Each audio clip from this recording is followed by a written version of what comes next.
Bonjour les amis, aujourd'hui une nouvelle vidéo où je vais vous parler musique et je vais vous parler variété française avec une chanteuse dont je n'ai jamais parlé sur ma chaîne mais qui devrait vous plaire. C'est un petit peu dans la lignée de Sylvie Vartan et de Karen Cheryl. C'est tout simplement l'incontournable Sheila. Voilà, donc je vais vous présenter aujourd'hui les 45 tours que j'ai, une partie. Voilà, j'espère que ça vous plaira, ça vous fera un petit voyage musical dans les années 60, 70, 80. Et voilà, je vous souhaite une bonne vidéo. Voilà, n'hésitez pas à m'aider à rendre ma chaîne plus connue en partageant les vidéos, en mettant un commentaire, en mettant un pouce en l'air. Voilà, c'est parti.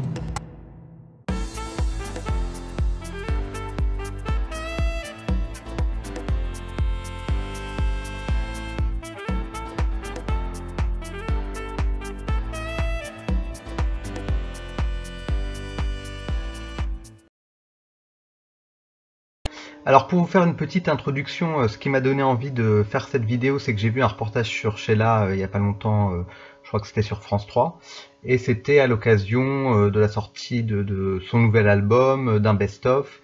Voilà, une rentrée bien remplie pour elle, et une carrière voilà, toujours au top, et une Sheila qui, faut dire, a une forme assez incroyable pour son âge. Et c'était un reportage voilà, qui était sympathique, qui était intéressant, avec voilà, des beaux moments et des moments un peu tristes aussi, parce que sa vie n'a pas toujours été toute rose, on va dire. Donc voilà, et puis je me suis dit, bah moi, des 45 tours de Sheila, j'en ai plein. Il y a eu une période dans les années 2000 où j'ai pas mal écouté ce qu'elle faisait parce que j'avais cette révélation que des chanteuses comme elle, Sylvie Vartan, Françoise Hardy et France Gall, c'était vraiment le prototype de toutes les chanteuses pop qu'on a eu par la suite. Je dirais qu'aujourd'hui, les Juliette Armanet, les Angèle, c'est un peu la poursuite des Yeah Yeah Girls dont était Sheila. Donc voilà, donc c'est des artistes, quand on aime la chanson française populaire, c'est incontournable, quoi. Voilà. Et puis voilà, on va voyager dans toutes les époques. Alors on commence tout de suite avec celui-là, qui est le plus ancien que j'ai dans ma collection, qui est un très joli 45 tours, donc rose et jaune. Bizarrement, ça fait un peu penser à l'esthétique des Sex Pistols, mais comme quoi c'était peut-être l'origine de disques des années 60 comme ça. Il n'y a pas l'année, je pense que ça doit être 62. Et c'est sur ce titre qu'il y a la chanson qui s'appelle Sheila et qui a donné son nom, puisque c'est pas son véritable nom. Et c'est vraiment rigolo parce que ça fait presque objet promotionnel, on la présente, on dit elle a 16 ans, écoutez-la. Et puis il y a sa petite biographie, Sheila est en train de vivre un conte de fées, elle se levait à 4 heures du matin pour vendre des bonbons, et en un mois sa vie a totalement changé, maintenant elle chante pour vous. Donc voilà, elle nous chante 4 chansons. Donc Sheila, avec toi, un bateau s'en va, on a juste l'âge. Et voilà, c'est rigolo. C'est à l'intérieur sur le disque, qui est voilà, c'est vintage. Il y a précisé que c'est un EP. Donc c'est la véritable définition de EP. À la base, c'est un 45 tours avec 4 titres en fait. Parce que maintenant, les albums, les petits albums, ils appellent ça des EP. Et même des albums de 12 titres, ils appellent ça EP. Bon, bref. Bizarrerie de l'époque actuelle. Donc voilà, ce premier disque, c'est le seul des années 60 que j'ai de Sheila. Ensuite, on va passer à des 45 tours de diverses époques. Ça, c'est un des premiers que j'ai eu. C'est Et ne la ramène pas. Je suis amoureux de cette pochette de disque qui est super rigolote, assez kitsch, avec une silhouette de Sheila qui se démultiplie de toutes les couleurs. Et une chanson très rigolote, mais qui fait très rétro 60s, comme ça se faisait pas mal au début des années 80. Donc c'est vraiment de la chanson populaire. Elle est sortie de sa période disco, et elle fait une chanson sur sa maman, qui est voilà, quelqu'un qui lui dit donc elle ne la ramène pas. Donc c'est une reprise de Shut Up Your Face. Et voilà, c'est une chanson de 81, toujours chez Carrère, le fameux producteur de Sheila, dont on entend des vertes et des pas mûres dans l'émission d'ailleurs, parce que il l'a un peu arnaqué, un peu beaucoup financièrement. Bon, il lui a permis en même temps de vivre une très belle carrière, donc ça, elle en est tout à fait consciente. Mais voilà, c'était une autre époque, quoi. Voilà. Ça, c'est une chanson qui me fait rire, que j'adore, mais c'est vrai que c'est une chanson un peu comique, quoi. Mais en même temps, chez Sylvie Vartan, c'est pareil, on a des chansons comme Ma sorcière bien-aimée qui sont des chansons rigolotes, c'est presque des chansons pour enfants, quoi, mais voilà, j'aime bien. Alors, on va aller dans les années 70 où Sheila était très productive avec une chanson presque disco qui est Quel tempérament de feu. Donc ça, c'est, je pense, une chanson que les fans aimeront bien. Voilà, c'est une chanson très efficace, très rigolote. Sheila, elle a toujours réussi à se renouveler. Donc on est en 75. La phase B, c'est Laisse-toi rêver. Et c'est une reprise aussi, I'm on Fire. Donc voilà, ça annonce un petit peu l'ère disco, mais si on regarde les disques de Karen Cheryl ou de Sylvie Vartan, c'est pareil, milieu des années 70, il y avait déjà des sons un peu funky qui faisaient presque disco, mais on n'appelait pas ça encore la disco. Mais voilà, on n'est pas très loin. La pochette est jolie, bon, malheureusement j'ai pas beaucoup de pochettes en bon état, mais voilà. Alors, on va passer à du plus sérieux, puisque dans les années 80, Sheila a commencé à prendre sa carrière un peu plus au sérieux en changeant d'équipe, avec cette très belle pochette qui est Tango. Donc c'est une ballade un peu mélancolique, un peu reggae bizarrement dans l'esprit. Donc c'est la pochette est vraiment hyper belle, très minimaliste, très conceptuelle. Voilà, donc c'est une chanson que j'aime bien. Alors à l'arrière c'est marrant, il y a écrit 83 New Era. Je sais pas, mais c'est pour elle en tout cas ça correspond bien. C'est vraiment une nouvelle ère dans sa carrière. Elle est encore chez Carrère, mais elle travaille. C'est juste pour la sortie des disques. Elle travaille plus avec lui. Dans le reportage, elle expliquait d'ailleurs que un peu par vengeance entre guillemets, comme il voulait plus, comme il la manageait plus, il assurait pas une bonne promotion, d'une bonne sortie des disques. Donc en fait, ça lui a été un peu défavorable. Et en face B, on a Johnny, Sylvie, Clo-Clo et Sheila. Donc c'est une chanson voilà, où elle parle un peu de toutes ces années yéyé, donc c'est sympathique.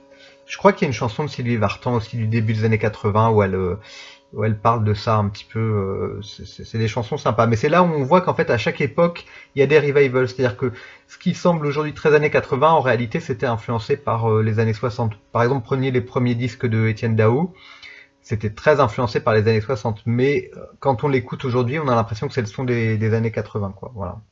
Et Tango, c'est écrit, ah oui, c'est Yves Martin. Je crois que c'est lui qui a renouvelé vraiment sa carrière.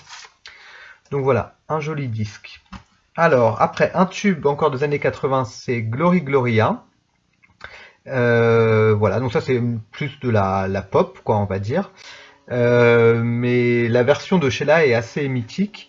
Et le concept a été vraiment changé pour elle, c'est-à-dire que ils ont fait une chanson sur la guerre en fait. C'est pour ça qu'il y a cette photo Donc ça fait une pochette un peu bizarre quand même, parce qu'on a une photo d'elle très glamour et puis une image de soldat. Bon, la pochette je suis pas très fan, mais la chanson est hyper efficace et le texte est assez intéressant. Et en face B, on a Bodybuilding. C'est un peu dans l'esprit physical d'Olivia Newton-Jones. Bon voilà, c'est les années 80 à l'ère du sport. Donc voilà, un disque qui est sorti en 82 et un tube hein, pour Sheila.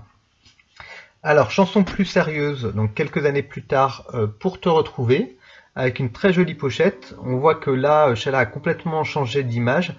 Un petit peu comme Françoise Hardy et France Gall à la même époque qui avaient adopté une image plus sobre. Mais en même temps, c'est sympathique de voir une Sheila plus apaisée. Voilà. Franchement, la pochette est vraiment jolie. C'est le conceptuel des années 80, mais dans le bon sens, quoi. Les couleurs sont assez sobres. Voilà. Donc pour te retrouver, qui est fait avec Yves Martin aussi, et en face B, Le vieil homme et la mer. Donc là, elle a changé de maison de disque, elle est chez Polygram, non, chez Phonogram. Et je vais vous redire l'année. Et c'est sorti en 88. Voilà, je pensais 89, mais c'est sorti en 88. Voilà, après c'est pas ma chanson préférée, mais c'est un bel objet. Alors on va aller dans la période la plus connue de Sheila, toute la période 76, 77, 78, 79. Je vous ai déjà parlé de Patrick Juvet, voilà, vous pourrez regarder la vidéo aussi si vous aimez le disco. Donc on va commencer avec cette chanson qui n'est pas la plus connue mais que j'adore, qui est No No No, et qui est une chanson visiblement qui n'a pas été très bien promotionnée à l'époque, mais qui est hyper efficace. Et franchement, je vous conseille, c'est vraiment C'est vraiment un tube. D'ailleurs, soit dit en passant, ces tubes disco ont été remixés récemment, je crois, pour son best-of. Donc voilà, Sheila et Be Devotion, donc le groupe avec lequel elle travaillait. Et en face B, on a Tender Silence of the Night, une chanson que j'aime beaucoup, qui a été écrite, d'après ce que j'ai compris, par Carrère, mais sous un pseudonyme. Et figurez-vous qui a repris cette chanson quelques années plus tard, Julie Pietri, qui était également chez Carrère. Alors voilà, on lui a un peu forcé la main pour qu'elle reprenne cette chanson. Je trouve que la version de Julie est meilleure. Je trouve qu'elle en a fait une très très belle chanson. Ce qui est marrant, c'est que la version originale est plutôt disco et là, ça sonne plutôt new wave. Mais je trouve que c'est une chanson, franchement, que j'aime beaucoup, qui est assez artistique, qui est assez avec une atmosphère assez cinématographique. Voilà, donc j'en profite pour parler de Julie Pietri. Je pourrais faire une vidéo sur elle parce que c'est une artiste que j'aime bien aussi. Alors, on continue dans le disco avec The King of the World. Chanson un peu kitschose quand même, il faut dire, mais sympathique. C'est très efficace, hein, c'est très rigolo. Moi, la chanson me fait un peu rire avec le refrain Je suis amoureuse du roi du monde. Bon, c'est un peu absurde, je trouve, mais voilà, le logo hyper joli de Sheila, qui est le logo écriture, quoi, qui reviendra beaucoup dans les années 80, mais c'est à partir des années 70. Et en face B, on a Mayday, qui est pas mal aussi. Et ces disques sont produits par Nile Rodgers pour Chic. Donc c'est là une collaboration mythique avec Sheila, qui a retravaillé avec Nile Rodgers récemment. Une super belle photo à l'arrière. Sheila était vraiment super belle dans cette époque disco. Franchement, c'est l'époque où elle a été le mieux, je trouve, dans sa peau, dans son look. Voilà. Donc voilà, une bonne chanson disco. Alors après, pour l'ironie, pour la surprise, j'ai un disque qui est signé SB Devotion. Donc c'est Love Me Baby, donc c'est une chanson assez connue d'elle. Et en fait, pour vous montrer qu'au départ, c'est sorti sans écrire Sheila, et je pense que ils avaient fait ça pour que les gens n'aient pas l'a priori culturel de Sheila, petite fille de français moyen et tout ça. Et après, c'est sorti, donc j'ai la deuxième version avec le nom Sheila. Donc c'est un petit peu comme si c'était un promo. Voilà. C'est un coup de marketing qui a bien marché parce que voilà, c'était une grande période de succès pour elle. Alors je ne sais pas si les Be Devotion étaient seulement des danseurs ou s'ils participaient à la musique. Bon, on a l'impression que c'était plus pour le look, pour l'aspect chorégraphique, voilà. Ça aurait été super si elle avait fait des concerts à l'époque, mais malheureusement, il y avait toute une histoire qui faisait qu'elle faisait pas de concert, parce que sa première tournée s'était mal passée. Et donc elle faisait peut-être des tournées d'été, mais globalement elle faisait juste des plateaux télé. Voilà, Love Me Baby, c'est franchement une chanson que j'aime bien, voilà, qui est super efficace. Alors c'est pas par Chic, et on est en 77, ah, c'est marrant. Voilà, alors la plus connue de Sheila, vous savez laquelle c'est, voilà, c'est Spacer, avec une très jolie pochette, assez moderne pour l'époque, une belle photo. Donc c'est une chanson faite par Chic. Voilà, on a des photos à l'arrière, c'est sympathique. Et ce qui est marrant, c'est que quand le disque a été proposé à la maison de disques, ils ont dit non, ça va pas marcher parce que c'est pas disco. Et c'est vrai que quand on écoute, c'est un peu plus funk que disco. Et il y a un côté presque jazzy avec le piano. Mais c'est ce qui fait que c'est une super bonne chanson en fait. C'est super chic, c'est super classe. Et en même temps, c'est entraînant. Mais le piano dans l'intro, il est mythique. Et puis, c'est agréable de l'entendre chanter en anglais, en fait. Nile Rodgers lui avait demandé de chanter plus grave. Et en fait, on découvre une autre Sheila dans cette chanson, quoi. Et celui-là, je l'ai en bon état. Alors, on continue encore dans le disco. On voit bien là ces musiciens, donc Singing in the Rain, donc qui est une réinterprétation un peu d'une chanson donc de film des années 50 si je me trompe pas, version intégrale on nous met, voilà donc c'est alors il me semble que Dalida avait fait aussi des chansons comme ça, reprise disco, enfin on peut tout passer à la sauce disco, donc là c'était Singing in the Rain à la sauce disco, mais finalement c'est presque plus connu que l'original, enfin en tout cas pour ma génération. Et voilà, c'est une bonne chanson. Donc on a la partie 1 et la partie 2 sur le disque, on est en 77. Et voilà, la partie 1 dure 4-13. Donc comme il y a les deux parties, ils mettent version intégrale, mais en fait c'est pas vraiment une version intégrale vu qu'il faut écouter une face et l'autre, et un micro short rose à paillettes, voilà, assez audacieux pour Sheila. Mais bon, dans les années 70, on était assez audacieux en général. Et puis on va finir avec une chanson française et disco à la fois, qui est Hôtel de la plage, une chanson que j'ai réécoutée, redécouvert récemment, et que j'ai trouvé super sympa, plein de bonne humeur, plein d'entrain. La pochette est hyper belle, un look qui lui va super bien aussi, avec une petite fleur dans les cheveux. Voilà, c'est toujours chez la Happy Devotion, c'est toujours chez Carrère. Et à l'arrière, I don't need a doctor. Je sais pas pourquoi, ils aimaient bien les histoires de docteurs. Hein. Karen Cheryl avait fait Docteur Menteur. Il y avait quelques années plus tard Gloria Estefan qui avait fait une chanson sur Dr Beat. Voilà.